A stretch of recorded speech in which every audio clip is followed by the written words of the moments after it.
cœur de nos vies, bien vivant, ô Jésus-Christ.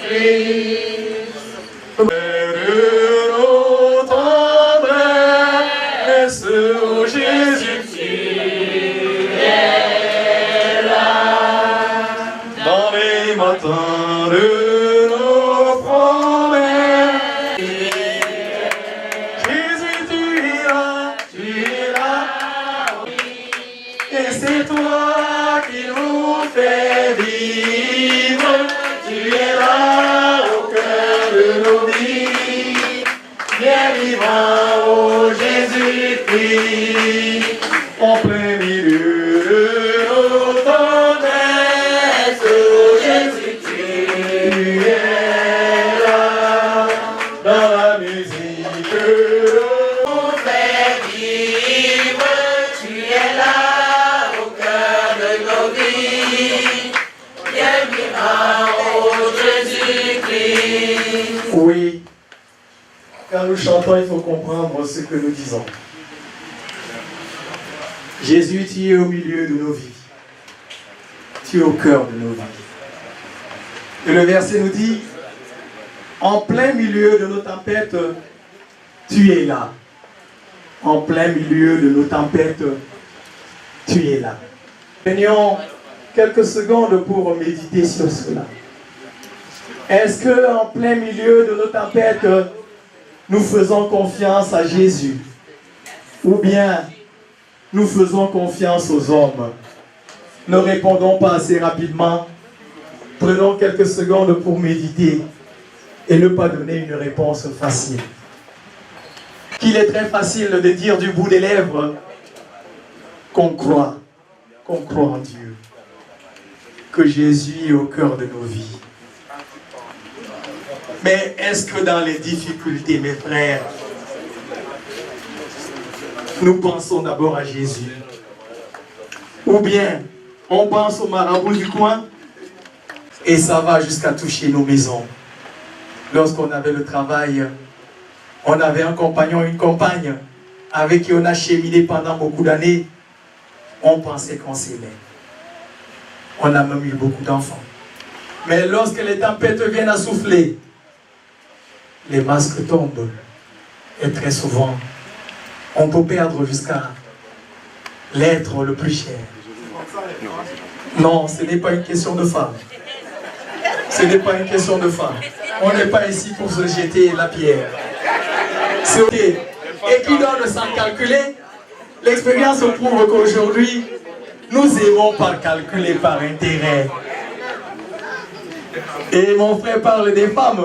Aujourd'hui aussi, les hommes n'aiment pas seulement avec le cœur, mais ils aiment avec la tête. Nous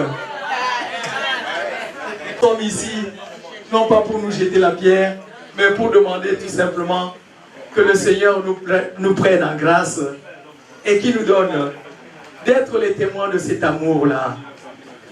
Cet amour qui pardonne tout. Cet amour qui excuse tout. Cet amour qui est prêt à supporter l'autre même dans ce qu'il est. Cet amour au nom duquel tu es prêt à t'accrocher à ton compagnon même lorsqu'il n'a pas. C'est cet amour-là que nous voulons. Et puisque Dieu connaît nos cœurs, il est le seul qui peut sonder les cœurs et les reins. Dieu reste sur son trône de gloire. Toutes les nations seront rassemblées devant lui.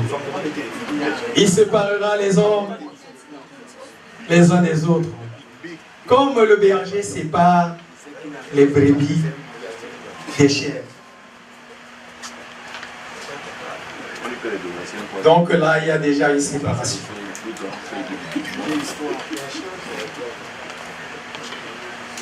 Alors le roi dira à ceux qui seront à sa table, venez les bénis de mon Père. J'avais faim et vous m'avez donné à manger. J'avais soif et vous m'avez donné à boire. J'étais étranger et vous m'avez accueilli. J'étais nu et vous m'avez habillé. J'étais malade et vous m'avez visité. J'étais en prison et vous êtes venu me rendre. Ce passage Voilà donc ce que je disais, premier critère d'évaluation. Est-ce que, quelque part, est-ce que vous avez entendu, nulle part on a dit, on n'a pas dit qu'il va ouvrir la porte et dire religion.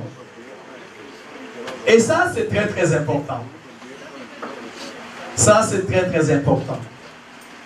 Ce n'est pas, mon frère, là où tu pries qui te sauve. C'est ta foi qui te sauve. Ce n'est pas ta chapelle religieuse. Ce n'est pas ta congrégation. Ce n'est pas ça qui te sauve. C'est ton cœur et tes actes qui te sauvent. Une foi sans œuvre est une foi morte. Et c'est ça ici. Jésus ne nous a pas dit que quand tu arriveras, il te dira combien de fois tu allais à la messe. Combien de fois tu priais. On n'a pas dit ça. Prier, nous ne voulons pas dire que ce n'est pas bon de prier. C'est très bien. Mais cette prière-là doit s'accompagner d'actes concrets. Les actes d'amour. J'avais faim, tu m'as donné à manger. Oui. Lorsque ton frère a des difficultés, lorsqu'il a faim, il ne va pas venir chez toi lorsqu'il a faim, tu lui demandes de prier avec lui. Ce n'est pas la prière qui va lui donner du pain. S'il y a du pain, il faut lui en donner. Oui, il faut dans le camp des hommes qui font du bien. Parce que la réalité, c'est ça. Faire du bien. Aimer son prochain comme soi-même. Et je dis, nous avons déjà un très bon point. Parce que si vous avez suivi, j'étais malade, tu m'as rendu visite. J'étais dans le deuil et tu es venu me consoler. C'est ce que nous sommes en train de faire ce soir. Et je suis sûr que le Seigneur, dans sa grande miséricorde, la seule présence de quelqu'un ce soir auprès de Claude peut lui ouvrir les portes du paradis s'il est venu avec un cœur pur. Oui, le Seigneur a besoin des actes d'amour. Et nous avons dit que ces actes d'amour-là doivent se manifester au quotidien. Oui. Tu as une position, tu es un manager quelque part. Il y a une ouverture. On est en train de recruter dans ton lieu de travail. C'est toi qui recrutes. Et chez toi, tu as ton frère qui est venu du pays, qui est à la recherche du travail. Tu ne lui donnes pas l'information et tu vas à l'église prier. Oui, tu es dans les groupes de prière à longueur de journée. Mais tu ne peux pas donner l'information à ton frère. Non, c'est très facile de le faire. Mais ce jour-là, le Seigneur ne te dira pas, tu étais tous les jours dans mon église à prier. Il te dira, qu'as-tu fait de ton frère? Tu avais une opportunité de l'aider, tu ne l'as pas fait. J'avais faim, tu m'as donné à manger. Oui, tu es avec ton frère. Il vient du pays et il a des problèmes.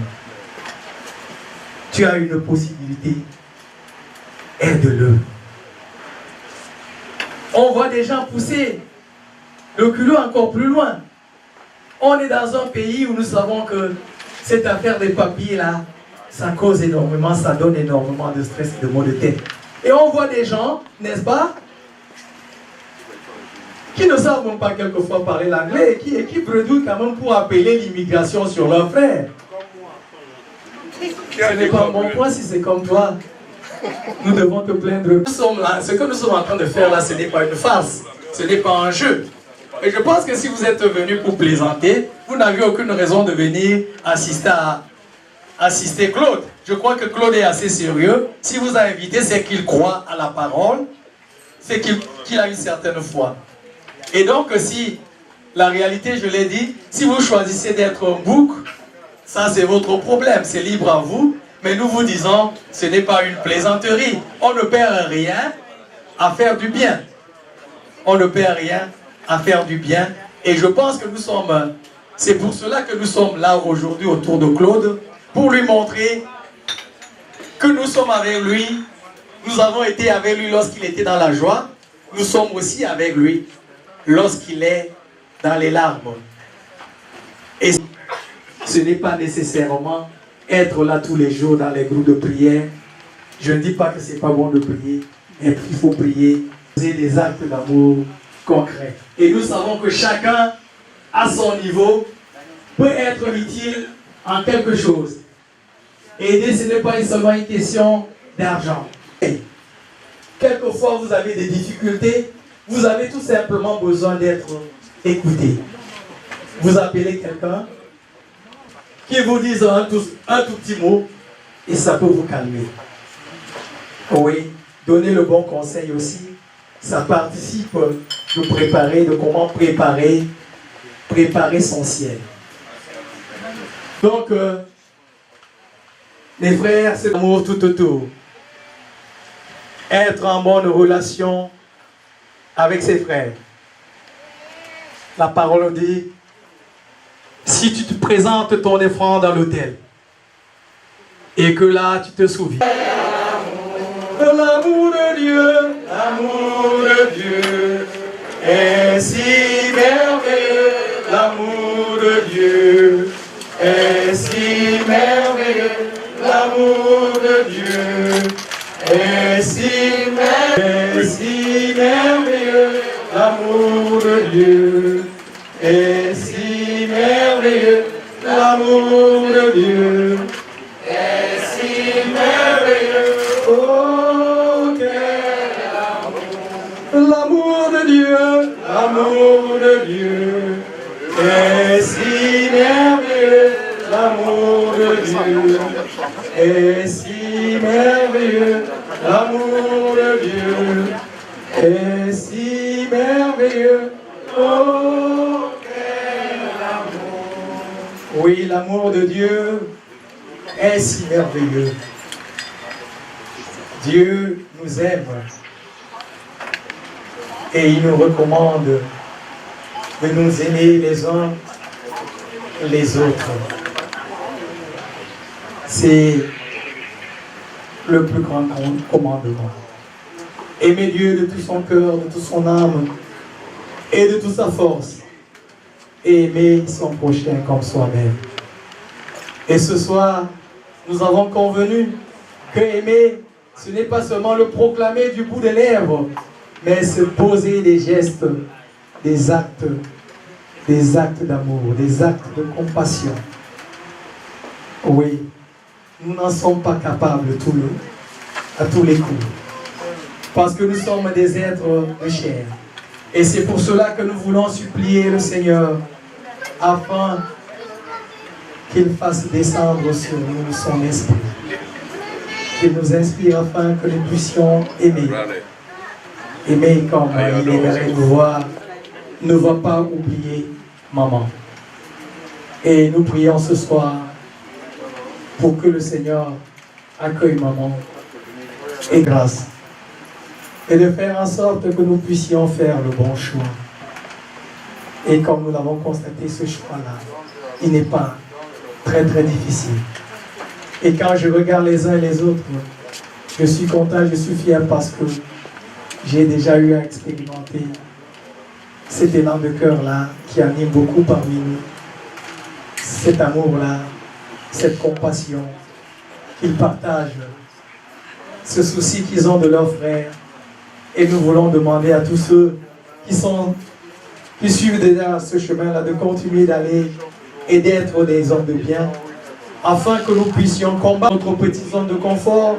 Quelquefois, nous disons que ces choses-là ne nous concernent pas. Mais prions pour notre pays. Pensons à nos frères autant que possible.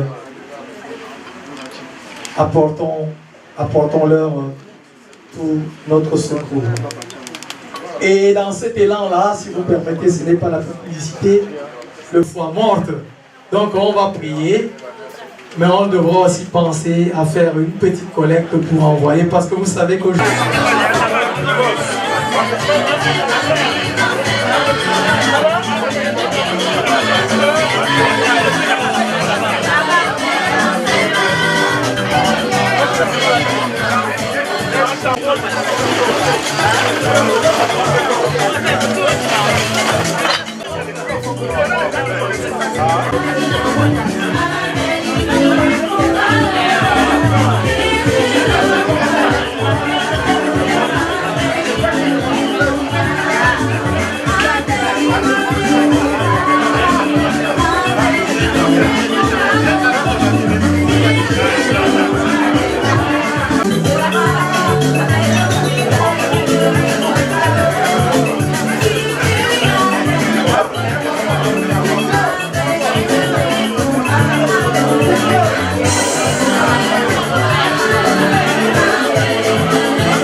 Merci de me donner cette opportunité.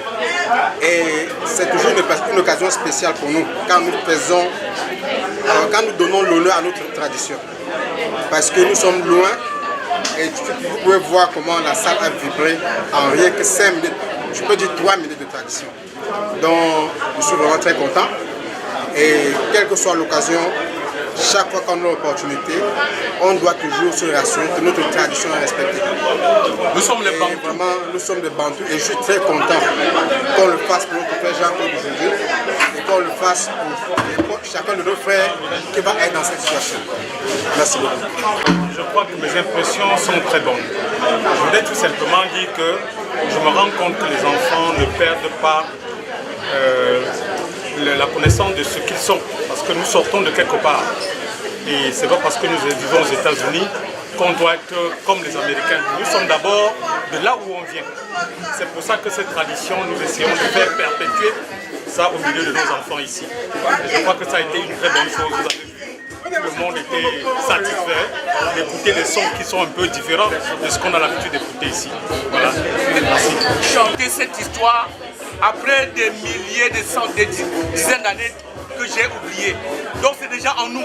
Et tu as vu comment la salle a exprimé ce gène de la tradition qui est en nous. Nous avons encore ça. Et nous devons ressortir ça chaque fois quand il y a l'occasion. Merci. Il n'y a pas de quoi.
Après le